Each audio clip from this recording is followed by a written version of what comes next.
Good morning and welcome to Robin Richards, legislative candidate from District 12. Thank you, Robin, for joining us for our virtual legislative candidate meetings. My name is Gina Ragland, and joining me today are AARP lead advocacy volunteers, Susan DeCamp, Joyce Beck, Danny DeLong, and Mike Barwig. Emily Wick is also joining us today to assist with some of the technical details of the programming. As a reminder, this meeting is being recorded and will be shared with AARP members across your district prior to the election.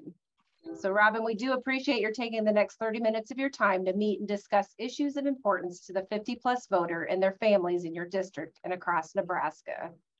As a little background, AARP is the nation's largest nonprofit, nonpartisan organization dedicated to empowering and strengthening people 50 and older to choose how they live as they age.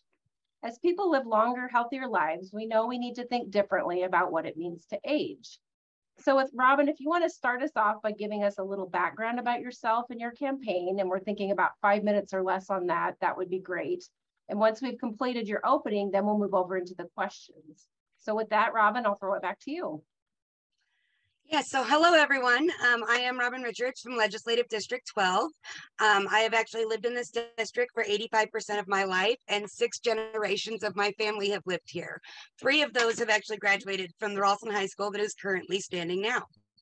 I also serve as Vice President of the Ralston Public Schools Board of Education, where I worked very hard to make sure the bond went through so that way we had secure entries at every single school in our district, as well as fixing the caving in Mockingbird Elementary. So we got money for that one too. And other than that, I've spent the last 5 years working for the Nebraska Arts Council as an accountant for the state of Nebraska, where I really learned a lot about budgets and timelines and all of those things that go into the behind the scenes of government, really making sure that I understand those processes.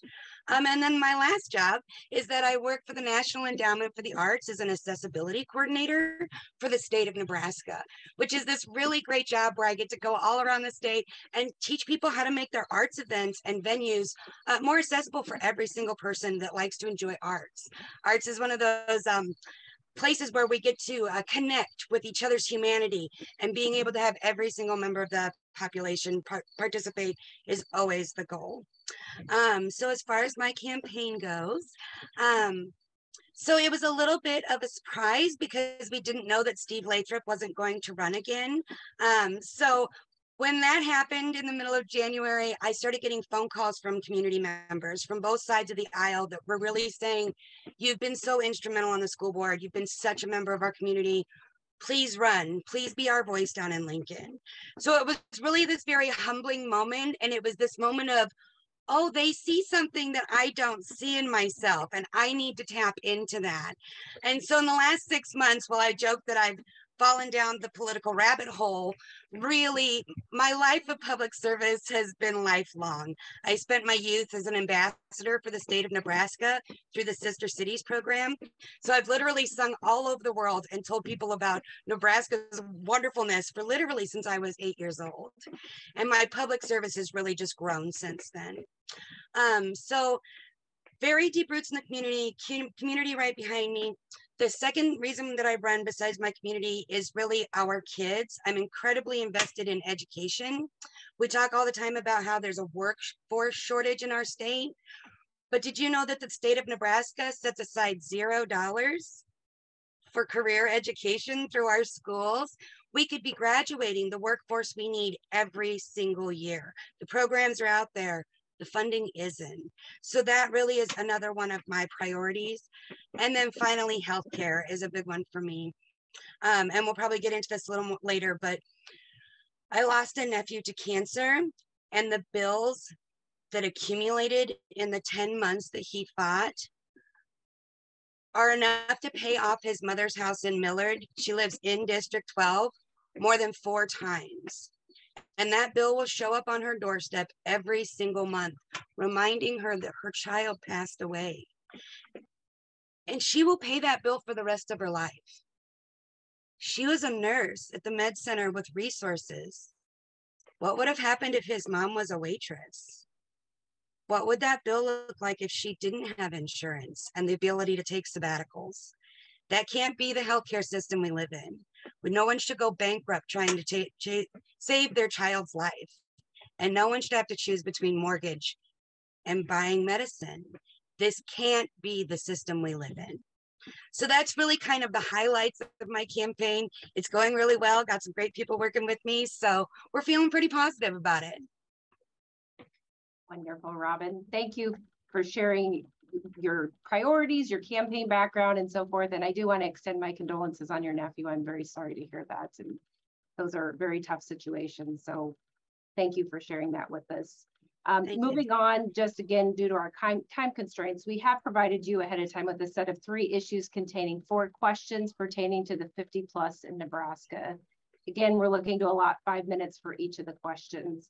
Our first question this morning is on health, caregiving, and home and community-based services. And Susan DeCamp, our volunteer, is going to take that one. So go ahead, Susan.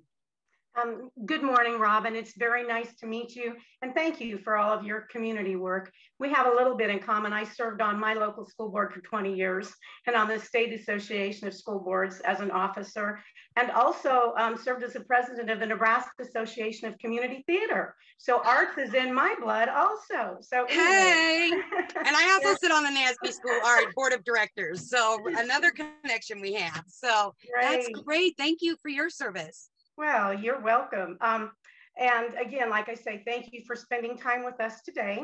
My question is on health, caregiving, and home and community-based services.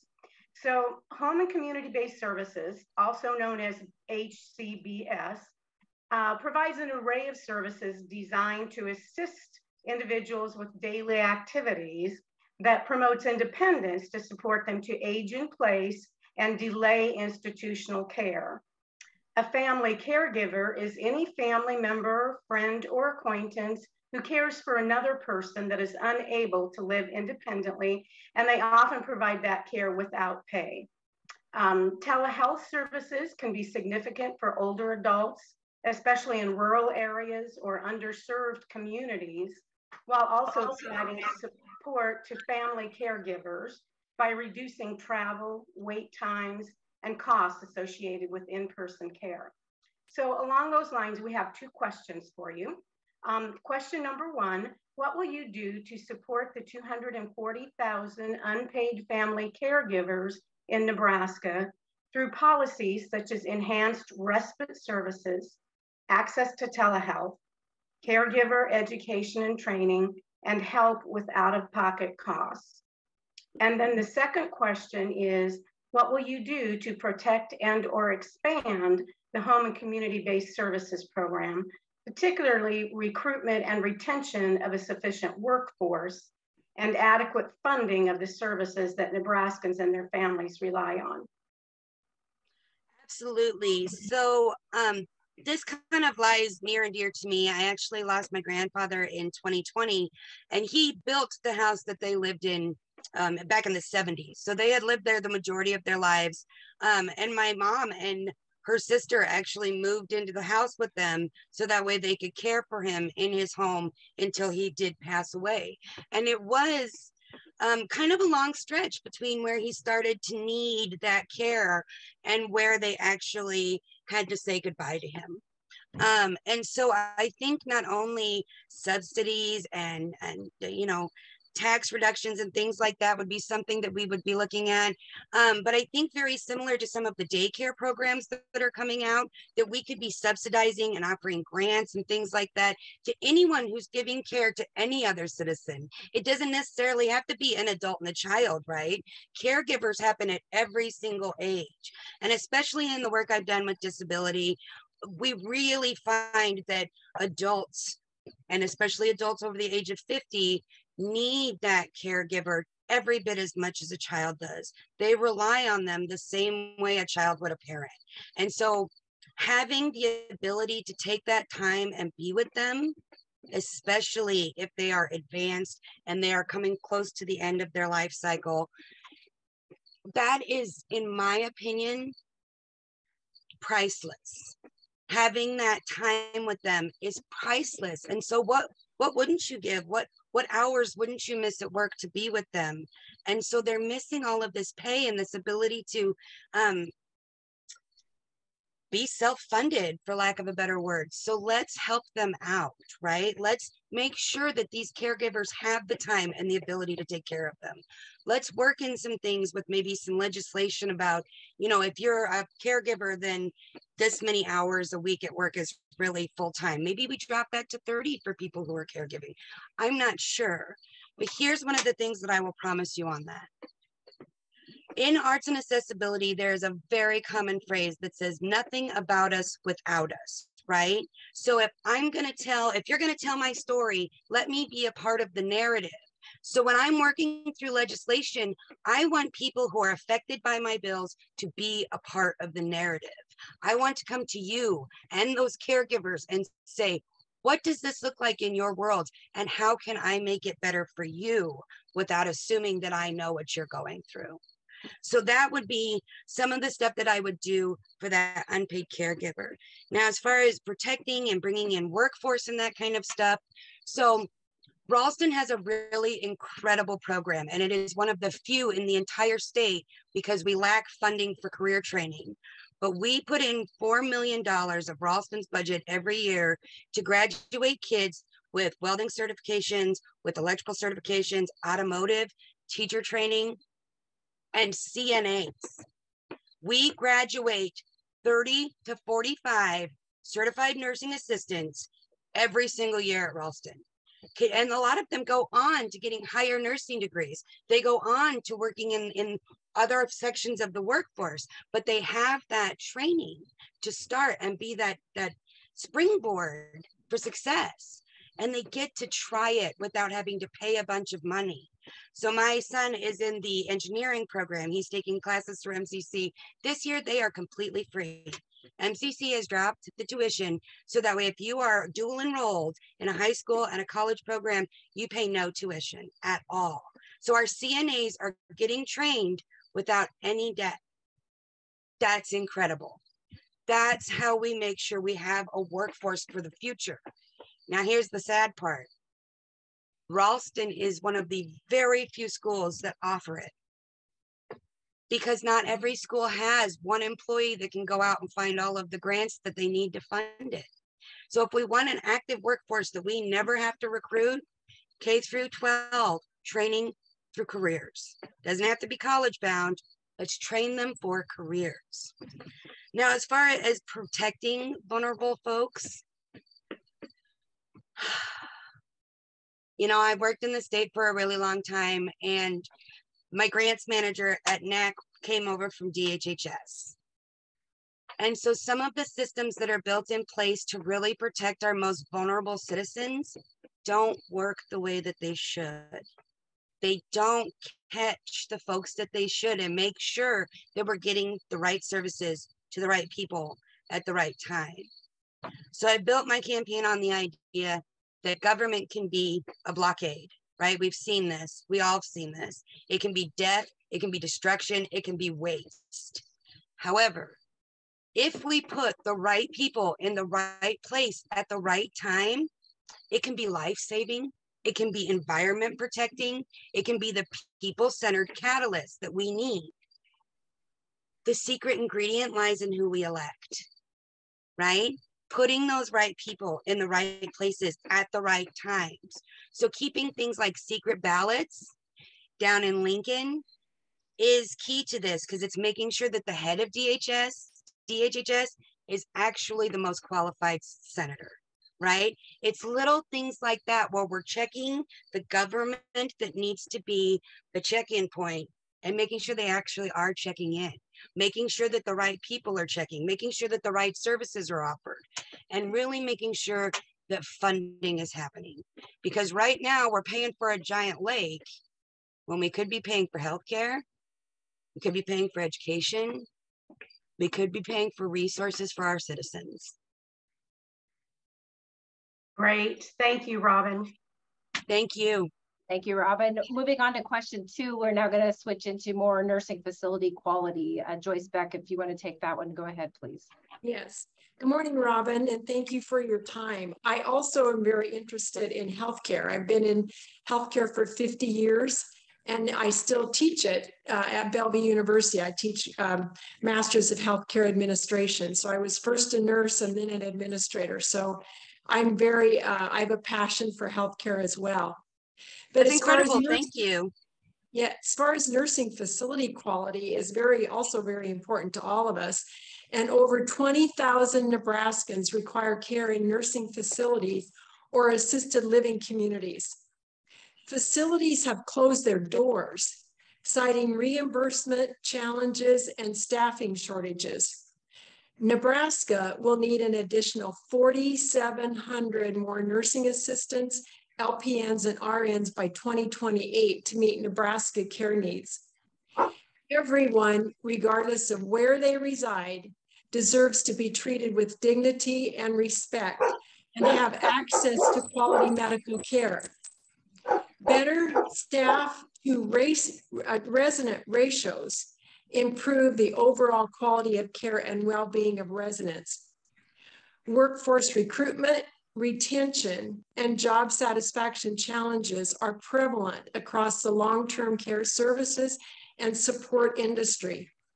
Causes of workforce challenges must be identified and implemented to respond to the growing need for high-quality care.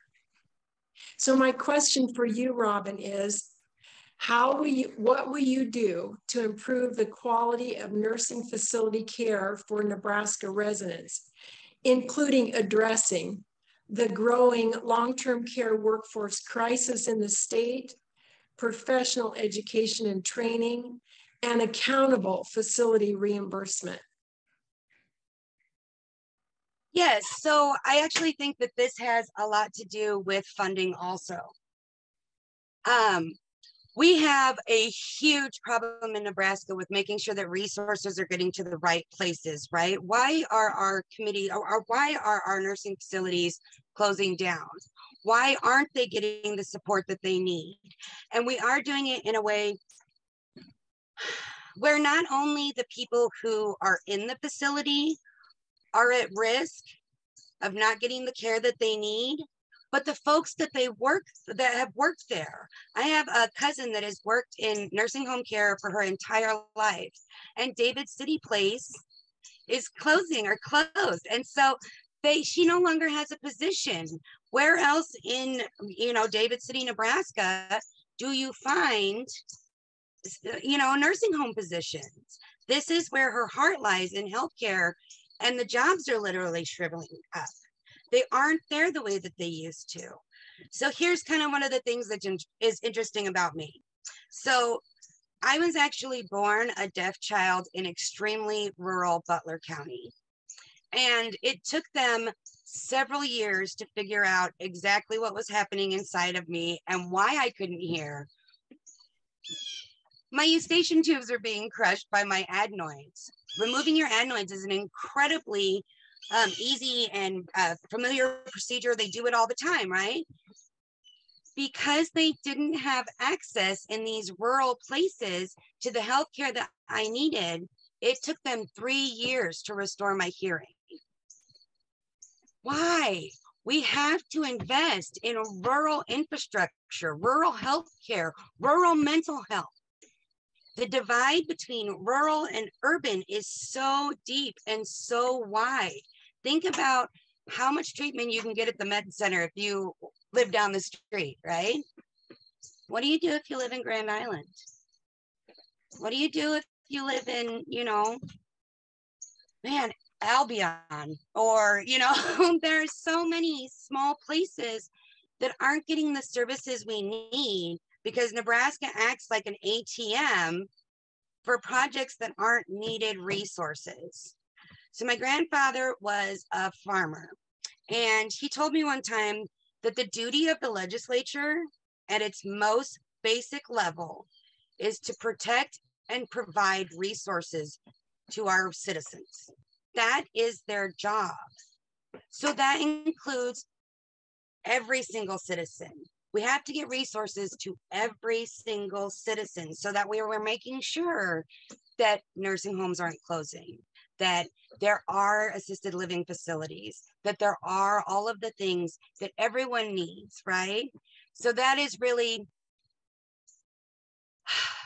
probably one of the most heartbreaking things to watch as someone in government, is watching them put out money for things that don't necessarily better the lives of our citizens. We have to take care of them first. Otherwise, why are we even here? We're just a chunk of land if we don't have people in it.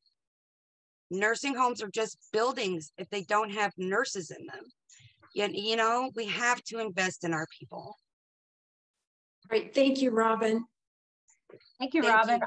Our final question for discussion today centers around livable communities and helping people stay in their home. And Danny DeLong is going to take that one. So go ahead, Danny. Good morning, Robin.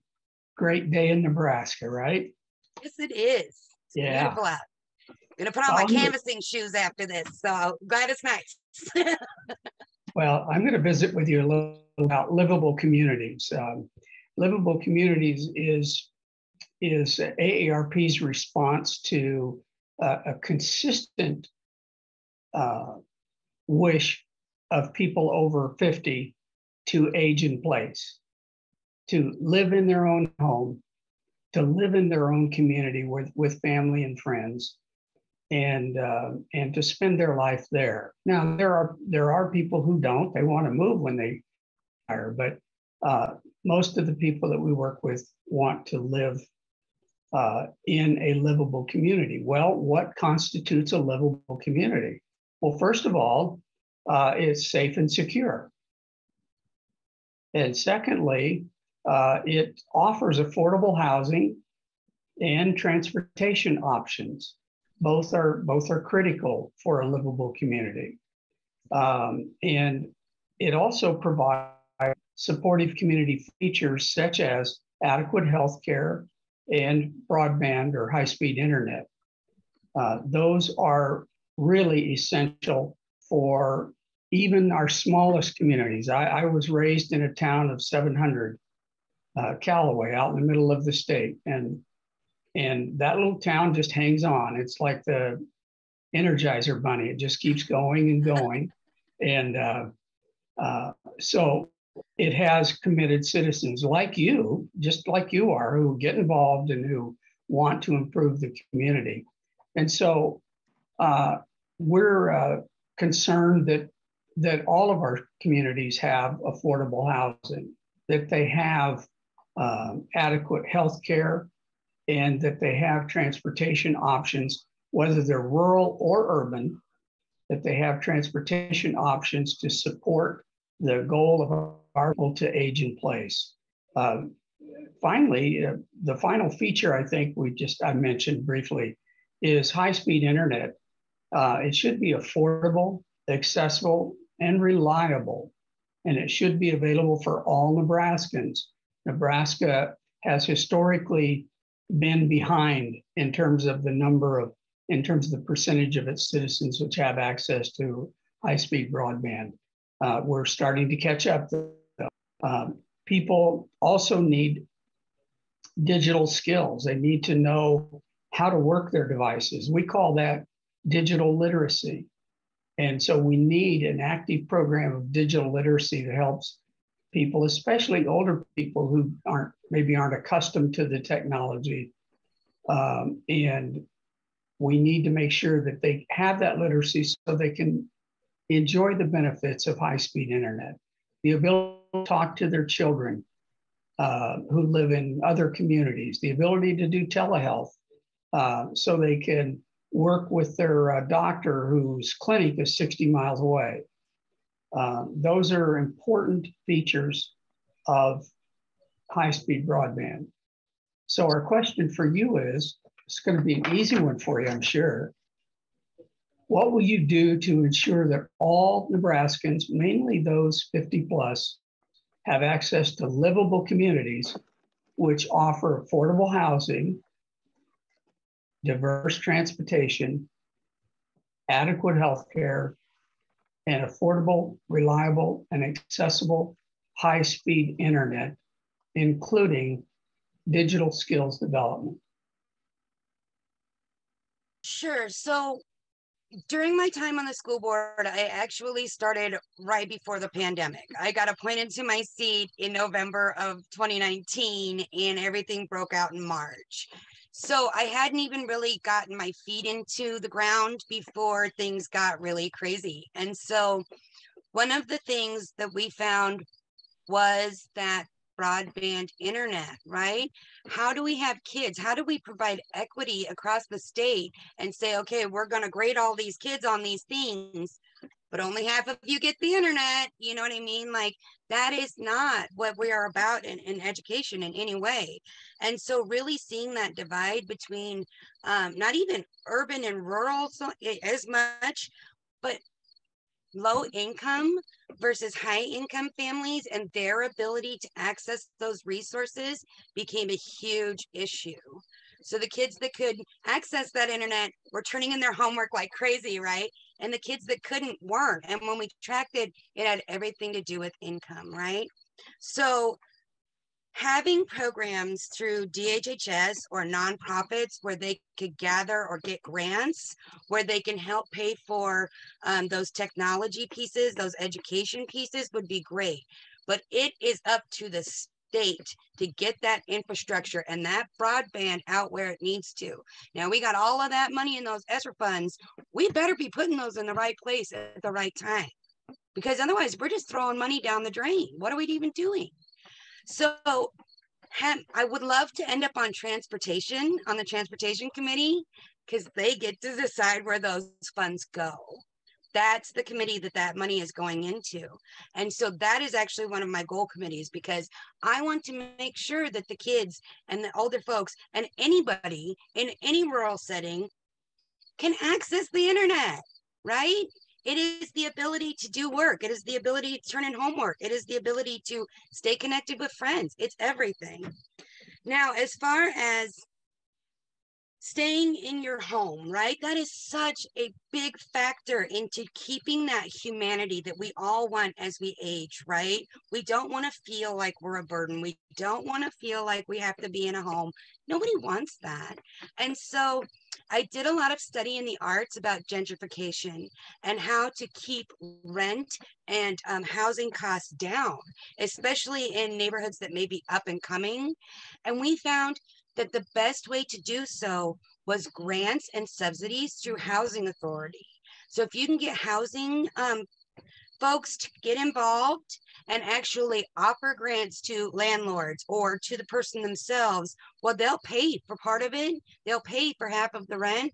It actually kept gentrification and people from having to leave their homes in almost every setting across the nation. We studied this in 12 different states, and just having the ability to have a government agency or somebody step in and say, hey, you know, let me take care of part of your rent for you. That was one of the things that kept Ryder's mom in her home as he got sick, was because there's a nonprofit in town called Angels Among Us, and they paid for her mortgage. Otherwise, she wouldn't have been able to stay in her home while her child fought cancer. We could have that as a program through DHHS. We just need to convince the rest of the legislature it's worth it. That people stay in their homes is worth it. So one of the other things that you mentioned, of course, is healthcare. And you know how I feel very strongly about that. No one should lose their house. No one should have to decide between food and medication. That whole system has got to be looked at. And I think part of that is that living on the fixed income. And I was really, really glad to see that the legislature last year pushed up that stepping back of Social Security income tax. So I was really glad for that. And I would push for more initiatives like that give breaks to folks, that actually make that tax drop even more quickly if that bill came up. I would be behind that 100%. And finally, transportation. So this is a big one, right? And we run into this in accessibility a lot. So one of the things that we do through the Arts Council is an accessibility grant that you can actually, if you get services through Outlook Nebraska, or you are hooked into DHHS's Department of Hard of Hearing, right? That we have a program with them where you can get completely free tickets. We will pay for the transportation to get there. We will take care of all of those items for you. and we pay for it as the government agency. So we're actually helping people get accessible arts and transportation, because we found that that is such a key piece to people being able to participate in community events or get to doctor's appointments or get to all of the things that they need to get to, because that is such a barrier and that is such a difficult thing to navigate. So if we can get more support throughout the community, throughout the state, then we can widen some of those transportation options also. But again, it all comes back to funding, doesn't it? Perfect. Thank you, Robin. We are coming now to the end of our 30 minutes. And so in the last minute that we have with us, I would like to offer you the final, again, that final time to offer any closing thoughts or comments you might have for members and the constituents of your district. So we have about 1 minute left. If you have any final thoughts, go ahead and put those out there now. Well, I just wanted to say thank you very much, not only to AARP for hosting me today, but thank you to everybody who listens to this video. There was some very interesting statistics on the AARP site where it talked about how much you all contribute to not only our economics, but our communities. The $2 billion in unpaid daycare that you all give us every year. Like my mom was that person for me. I understand that. And I would love to offer subsidies and make sure you're getting some pay for that. But really just thank you for all you give back to our community, and thank you for everything you do. Thank you, Robin. Yes. Thank you, guys. Thank you again, Robin, for taking the time to visit with us. We wish you the best with your campaign, and thank you again for meeting with us today. Take care. Absolutely. Thanks, Thank you all Robin. so much. Thanks.